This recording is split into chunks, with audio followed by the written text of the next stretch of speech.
Hello everybody, welcome back to my channel called Fantasy World. And today, I got, drum roll please, I got you guys a new book called Grimm's Complete Fairy Tales.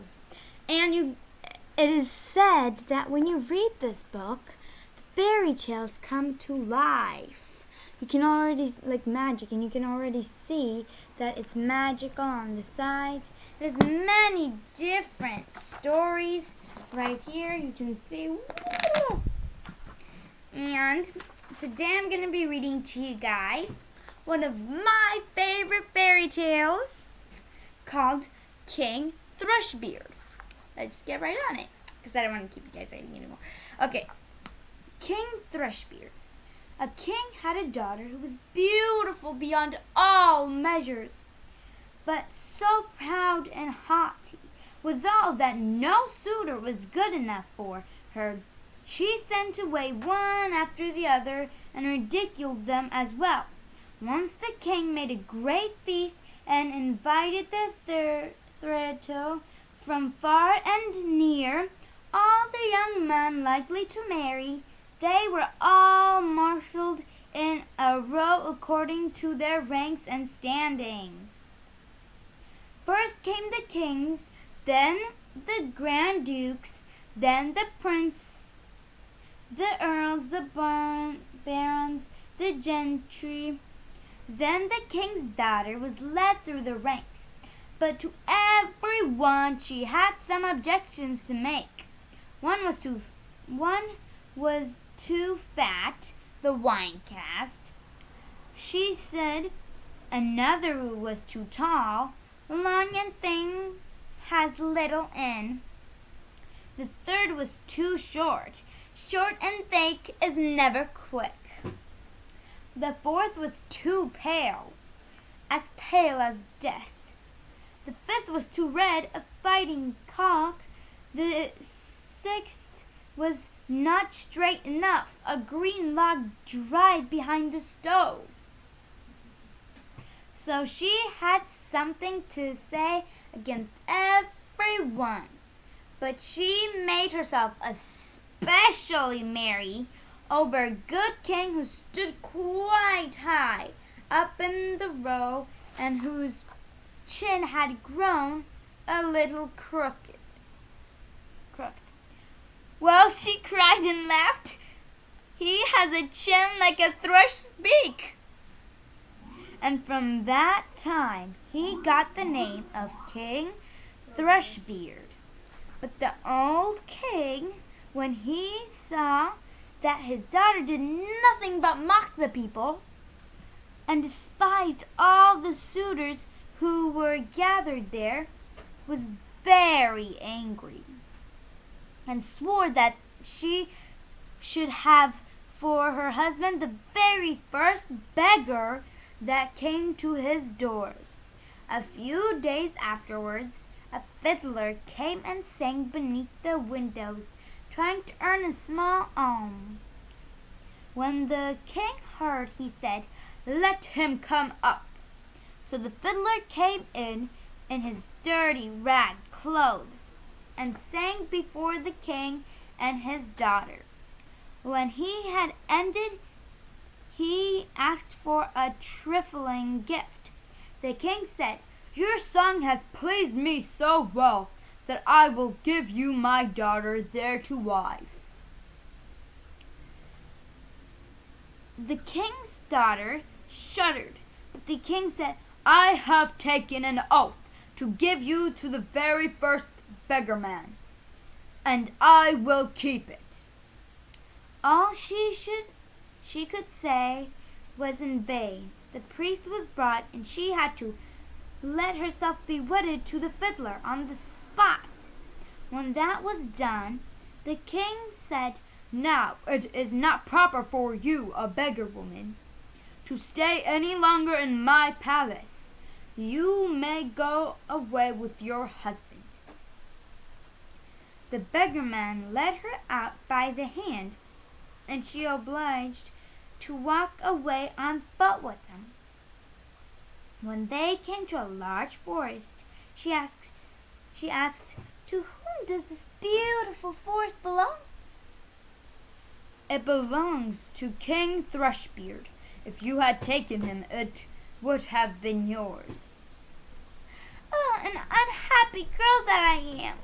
If I had but taken King Thrushbeard!" Afterwards, they came to a meadow, and she asked again, "To whom does this beautiful green meadow belong?" "It belongs to King Thrushbeard. If you had taken him, it would have been yours." "Ah, an unhappy girl that I am! If I had but taken King Thrushbeard!" Then they came to a large town, and she asked again, "To whom does this fine large town belong?" "It belongs to King Thrushbeard. If you had taken him, it would have been yours." "Oh, an unhappy girl that I am! If I had but taken King Thrushbeard!" "It does not please me," said the fiddler, "to hear you always wishing for another husband. Am I not good enough for you?" At last they came to a very little hut, and she said, "Oh, goodness! What a small house! To whom does this miserable, mean hovel belong?" And here's the picture. It's the beggar's man led her out by the hand. So that's what happens. This was the beautiful princess, and this was the fiddler, or the beggar man, taking her by the hand. The fiddler answered, "That is my house and yours. We shall live together."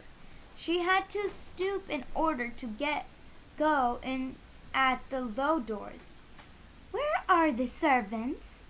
said the king's daughter. "What servants?" answered the beggar. "You must yourself do what you wish to have done. Just make a fire at once, and set on water to cook my supper. I am quite tired."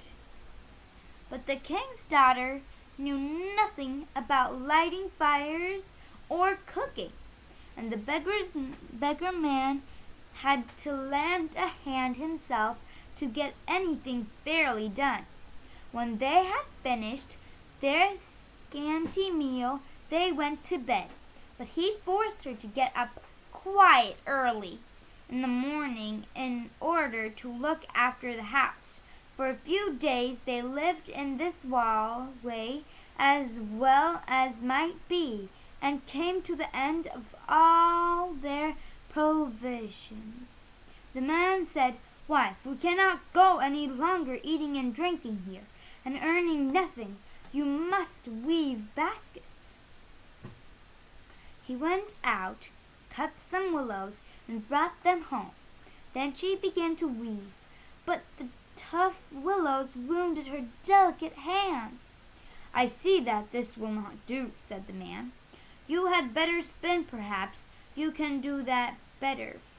She sat down and tried to spin, but the hard thread caught her soft fingers, so that the blood ran down.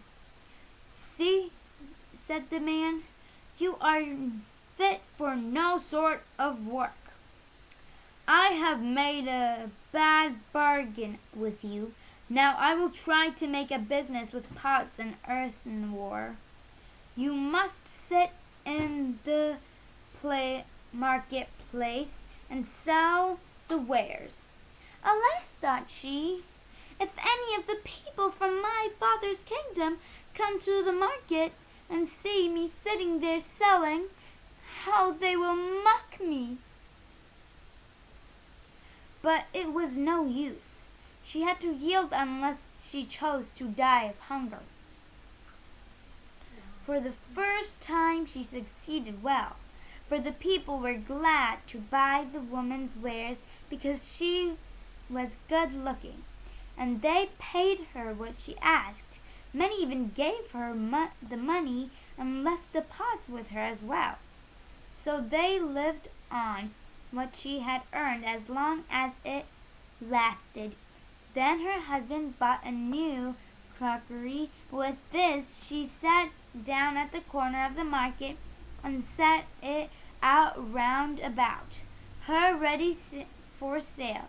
But suddenly there came a drunken hussar galloping along, and he rode right amongst the pots, so that they were all broken into 1,000 bits. She began to weep and did not know what to do, for fear, alas, what will happen to me? She cried, what will my husband say to this? She ran home and told him of the misfortune. Who would sit herself at the corner of the market with crockery? Said the man. Leave off crying. I see very well that you cannot do any ordinary work. So I have been to our king's palace and have asked whether they cannot find a place for a kitchen maid. And they have promised me to take you. And that way you will get your food for nothing. The king's daughter was now a kitchen maid, and had to be at the cook's beak and call and do the dirtiest work. In both her pockets she fastened a little jar in which she took home her shares of the leavings, and upon this they lived. It happened that the wedding of the king's eldest son was to be celebrated. So the poor woman went up and placed herself by the door of the hall to look on. When all the candles were lit, and people, each more beautiful than the other, entered, and all was full of pomp and splendor, she thought of her lot with a sad heart, and cursed the pride of haughtiness which had humbled her and brought her so great poverty. The smell of the delicious dishes which were being taken in and out reached her, and now and then the servants threw her a few morsels of them. These she put in her jar to take home.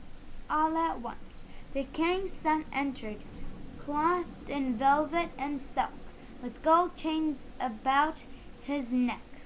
And when he saw this beautiful woman standing by the door, he seized her by the hand and would have danced with her, but she refused and shrank with fear, for she saw that it was King Thrushbeard, her suitor, whom she had driven away with scorn. Her struggles were of no avail. He drew her into the hall, but the string by which her pockets were hung broke.